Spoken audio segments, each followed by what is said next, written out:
বাইরে করলাম আমি আমার জামার গায়ে হাতে আরে বাপরে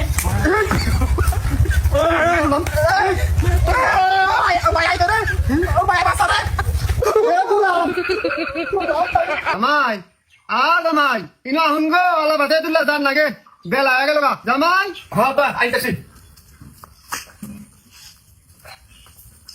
বহুন কই নাম্বা মনে করেন যে থাকলাম তো ভালোই কয়দিন মেয়ের ভাই তার কতই খাই আর নেহাতে আলা বাসে আলাটা পাইলেই যাম গা সময় কম আবার না কি কোন আইলেনি 2-3 দিন হয় আর কয়টা দিন থাকুন ভালো মন্দ খাই তারপরে যাবেন নি না গো বাবু থাকুন যাবো না আমার বাইরে বেতাল আছে আর নেহাতে একটা গুরুত্বপূর্ণ আলাপ আছে আর একটা বাইরে বাজ্য নাকবো কি আলা বাবা আইসুন থেকে খালি কইতেছেন আলাপ আছে কই না তো কোন চিন্তা হি আর শালা যাচ্ছে কবির দেখুন না ভাই খালি ডুবডে মিকে ঘুরে বেড়ায় নেশাবাদি করে তা আলাপ শালাপ করছি ওর বিদেশ পাঠাই দেবো বিদেশ দেখা করে দেবে খাই বাবা এটা তো ভালো প্রস্তাব ওরে বিদেশ পাঠাই দেন বিদেশ পাঠাই দিলি একবারে ঠিক হয়ে যাবো গা হ্যাঁ জামাই আমি ঠিক কইছুন বিদেশে নে পাঠামু মেলা টাকা পয়সার দরকার এই টাকা পয়সা এই সংকট তেইশ মাস রে টেহা গান চাই টেহা কোনো পাম আব্বা এমন টাইপের কথাটা কইলেন আমার রাত একবারে ফাঁকা যদি আমার কাছে টাকা পয়সা থাকলো নি আমার টাকা পয়সা খরচ করে ওরে বিদেশ পাঠাই দেবি তা আব্বা টাকা পয়সা কি কিছু ম্যানেজ হইছে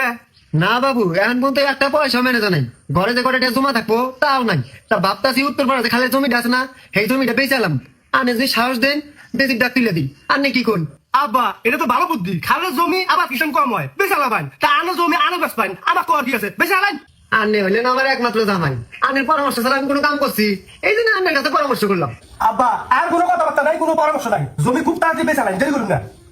কি এর জমি বেচার আলাপ চলতেছে জমি বেচা নেই হ্যাঁ জানা আমি জমি বেচ বিয়ে রে জমি বেচবো তো তা হই হ্যাঁ বুঝলা আনের বিয়াই কবির ওরা বিদেশ পাঠান নাকি মেলা টিয়া নাকি এই জন্য টিয়ার দরকার জমি বেচমু ভালো একটা গাছ পাইলে জানাবেন অবশ্যই তা ওই গাহাক খুঁজবো কে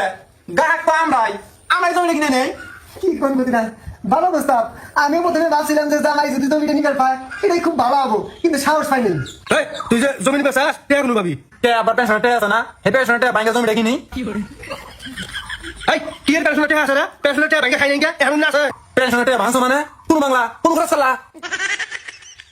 এই বানছি রে বুঝো না ও হা হা মনে বসে একটা ব্যাংকে জমি মতো নিলাম 6 বিঘা না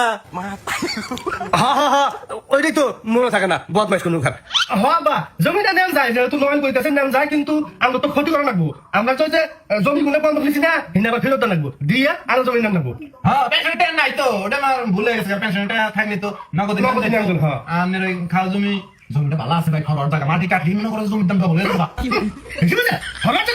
ফাজল গুলো না কোন কয় লাখ টাকা বাড়ি কাটবো জানো 10 লাখ টাকা বাড়ি কাটবো লাগবো আর ফরওয়ার্ড টাকা 50 বছরও ফরওয়ার্ড হবো না তারপর শুরু হবো তাই 10 টাকা দাও আমি জমি ওটা বেশি ভালো না তাহলে কম সময় দেন দেন আমরে না ভাই যেহেতু আমার ক্ষতি হবো নাকি হ্যাঁ হ্যাঁ পেনশনের টাকা নাই আচ্ছা বুতুরা দামে বাঁচবো না মায়ের থেকে 5-10 হাজার কমিয়ে দেন তাতেও কোনো সমস্যা নেই খাবো কেরা আমার জামাই খাবো আমারই মেয়ে খাবো আর আপনি পুতুরা খাবেন তাতে সমস্যা কি আচ্ছা জামাই তাহলে কথা এই বন্ধু রইলো আমি তাই বাইরে ঘাট কাট দেখলাম না আপনারাই জমি নিবেন কোনো সমস্যা নাই আমরা টাকা পয়সা যোগাই আমি আগে পুরাটারে বিদেশ পাঠাই শয়তান এলাকাটাই বা শেষ করে এলো নেশা করতে করতে ধ্বংস হইতেছে আমাকেও ধ্বংস করতেছে তারপরে পোলা বিদেশ দেওয়ার পরে ধীরে হস্তে আমি জমি লিখে দিন কোনো সমস্যা নেই না কি কোন পুতুরা হ্যাঁ দাও কোনো সমস্যা নাই আনে আগে বিয়ে বিদেশ পাঠাই দেন তারপরে জমি দিবেন নি আনে কি পলাইলেন আনের উপরে বিষয়টা সাঙ্গর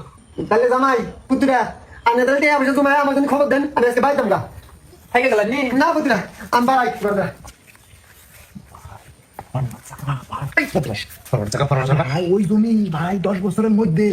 1 লক্ষ 2 লক্ষ টাকা শতাংশ হবো ইস এটা কি সামনে খবর দিছি হ্যাঁ আর টেনশন এই আমি কইছি আমার টেনশন নেই আর টেনশন কথা কইতেছ আমি কি জানি রইছো আর ফরওয়ার্ড কইতেছ হ্যাঁ জমি এলা সামনে যদি ফরওয়ার্ড করো জমির দাম বাইরে জায়গা বুঝছ কি কথা তোমাই না হুজুর হুজুর কি হইছে টাকা পয়সা তো সমাজ মধ্যে তো হুজুর নেই বুঝছ তাই হাই ভাই 2 বছর নিবার পাই ভবিষ্যতের একটা খারাপ হয়ে যাবো গা শহরের পাশেই জমি বাপরে বাপ হ্যাঁ কম সময় নিয়ে নেই আচ্ছা যা আমি আর পড়াই যদি কিছু কম বুঝতে কম 1 লাখ টাকা কমাইলে মেলা আইবো